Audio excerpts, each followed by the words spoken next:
Tonight, 2 people are dead after a helicopter crash over the Mississippi River. Investigators now believe they know the cause of this accident. Thank you for joining us tonight. I'm Ann Allred. And I'm Kelly Jackson. Mike Bush has the night off. The crash happened just after 11 this morning near Melvin Price Lock and Dam, just south of Alton. And we have video, and we also heard from witnesses on both sides of the river. While it's common to see helicopters near the St. Louis riverfront, it's not common for them to be along this portion of the Mississippi.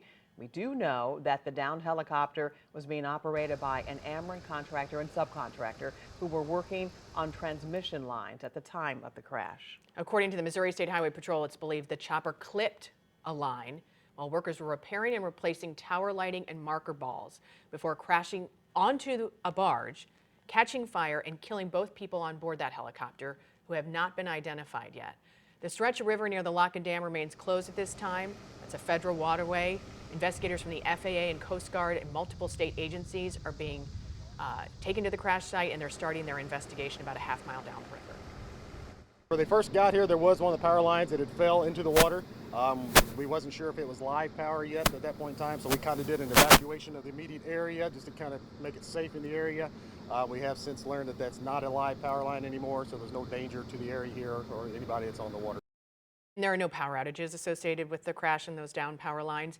Ameren officials did give a statement saying they're saddened by the incident and they will fully cooperate with investigators. And shortly after the crash, St. Charles County Fire and EMS received a number of calls. Dispatchers relayed the information as it came in. Here it is. County units responding per Alton. There's Lake responding. Per units, correction, per Alton, Illinois, units responding, and it is going to be a confirmed helicopter down. Unknown fatalities. This is going to be on the Missouri side. West Spanish Lake unit responding. Please repeat your traffic. Spanish Lake Boat 1 responding with 5102. One of those witnesses who called 911 was actually on the river, not far from the barge when this crash happened. 5 on your sides, Laura Barcheski is in Alton on the other side of the river with a first-hand account. Laura?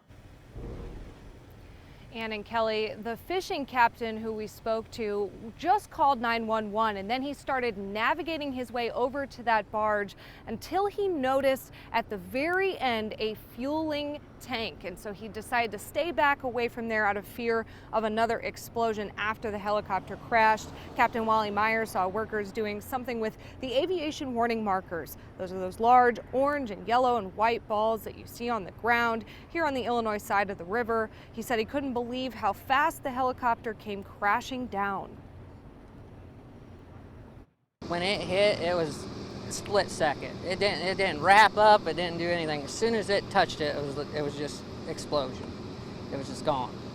And it was a white helicopter, and when it hit, there was no white helicopter anymore. It was just a fireball. Now the river is still closed off to traffic. We've seen several smaller boats going back and forth from the scene as part of the investigation, and we'll keep you updated as soon as we learn any more about this river traffic. Ann? Another eyewitness on the Illinois side. Adam Briggs was at his normal fishing spot when he saw the explosion. Justina Coronel's in the newsroom after speaking to the eyewitness. What did he tell you, Justina? Well, the moment it happened, Adam Briggs couldn't believe what was happening.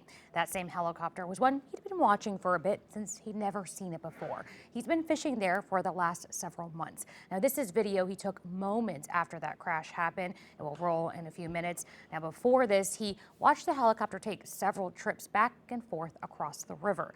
He observed several workers getting dropped off to work on a high-tension power line tower. And it was the last trip when Briggs noticed the helicopter pick up a worker with a power line ball, which is called an aviation warning marker, to place it on the tension line. He saw the line spanning across the river with some markers damaged. Briggs explained what happened next. I literally looked down for about 2 seconds and heard the explosion and saw the helicopter drop into the barge and burst into flames. And one of those high tension lines is in the water now, so it's pretty obvious he hit that with the helicopter, causing the crash.